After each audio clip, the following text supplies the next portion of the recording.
സംസ്ഥാനത്ത് 2019 LDF സർക്കാർ പ്രഖ്യാപിച്ച നിരവധി പ്രക്ഷോഭത്തിനിടയാക്കിയ സിൽവർ ലൈൻ പദ്ധതിയുടെ കാര്യത്തിൽ UDF സർക്കാർ എന്ത് നിലപാടായിരിക്കും ഇനി എടുക്കുക? എല്ലാവരും ഉറ്റുനോക്കുകയാണ്. കേരയിൽ സിൽവർ ലൈൻ വിരുദ്ധ ജനകീയ സമിതിയും പ്രദേശവാസികളും ഒക്കെ ഒരു കാര്യം ഉറ്റുനോക്കുകയാണ്. പദ്ധതി ഉപേക്ഷിച്ച് സർക്കാർ ഔദ്യോഗികമായി ഉത്തരവിറക്കണമെന്നതാണ് അവരുടെയൊക്കെ ആവശ്യം. കോഴിക്കോട് ജില്ലയിൽ മാത്രം 300 പേരാണ് പദ്ധതിക്കെതിരെ പ്രതിഷേധിച്ച് 2020 കേസിൽപ്പെട്ടിരുന്നത്. 2019 സെപ്റ്റംബർ 19 സിൽവർ ലൈൻ പദ്ധതിക്കെതിരെ കേരളത്തിൽ സമരം തുടങ്ങുന്നത്. കോട്ടയം മുളങ്കുളത്തായിരുന്നു ആദ്യ സമരം. പിന്നീട് കോഴിക്കോട് ജില്ലയിൽ കാട്ടിൽപീടികയിൽ 2020 ഒക്ടോബർ 2 സമരം തുടങ്ങി. ഇതാണ് പിന്നീട് വളർന്നു പന്തലിച്ച് കേരയിൽ സിൽവർ ലൈൻ വിരുദ്ധ ജനകീയ സമിതിയായത്. 1500 ദിവസം തുടർച്ചയായി ഉപവാസ സമരം നടത്തിയ കാട്ടിൽപീടികക്കാർക്ക് ആശങ്ക ഇന്നും വിട്ടുമാറിയിട്ടില്ല. ഭൂമി ഏറ്റെടുക്കൽ നടപടി നിർത്തിയെങ്കിലും വിൽപ്പന നടക്കുന്നില്ല. വായ്പ കിട്ടാനും ഇപ്പോഴും ഇവർക്ക് തടസ്സമുണ്ട്.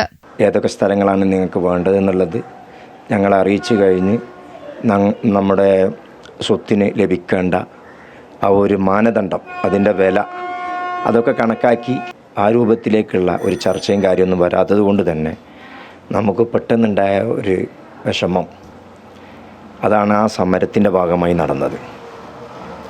അത് നമ്മൾ അവരെ ധരിപ്പിച്ചു. പക്ഷെ അവർ അതൊന്നും കേൾക്കാൻ തയ്യാറാവാതെ മഞ്ഞക്കുറ്റികൾ സ്ഥാപിച്ചു പോവുകയാണ് ചെയ്തത്. പദ്ധതി തൽക്കാലം മരവിപ്പിക്കുകയും ഉദ്യോഗസ്ഥരെ തിരിച്ചു വിളിക്കാൻ ധാരണയായിട്ടുണ്ടെങ്കിലും സമരവുമായി ബന്ധം അതിരടയാളക്കല്ലുകൾ പിഴുതുമാറ്റിയതിന് മറ്റും നിരവധി കേസുകളാണുള്ളത്.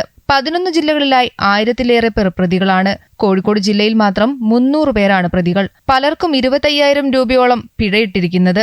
പദ്ധതി തൽക്കാലം മുടങ്ങിയെങ്കിലും കേസുകൾ പിൻവലിക്കുന്ന കാര്യത്തിൽ ഇപ്പോഴും തീരുമാനമായിട്ടില്ല. സിൽവർ ലൈൻ പദ്ധതി ഉപേക്ഷിച്ച് സർക്കാർ ഔദ്യോഗികമായി ഉത്തരവിറക്കണമെന്നാണ് സമരസമിതി ഉൾപ്പെടെ ആവശ്യപ്പെടുന്നത്.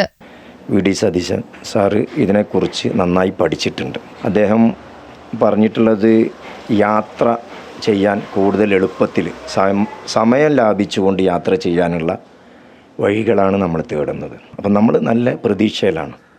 മറ്റ് സ്പീഡായിട്ടുള്ള എന്തെങ്കിലും യാത്രാ സൗകര്യം ഗവൺമെന്റ് കാണും. UDF നേതാക്കൾ പദ്ധതി ഉപേക്ഷിക്കുമെന്ന് നേരത്തെ പറഞ്ഞിട്ടുണ്ട്. എന്നാൽ ഉത്തരവിറങ്ങും വരെ ആശങ്ക ഒഴിയില്ലെന്നാണ് പ്രദേശവാസികൾ ഉൾപ്പെടെ പറയുന്നത്.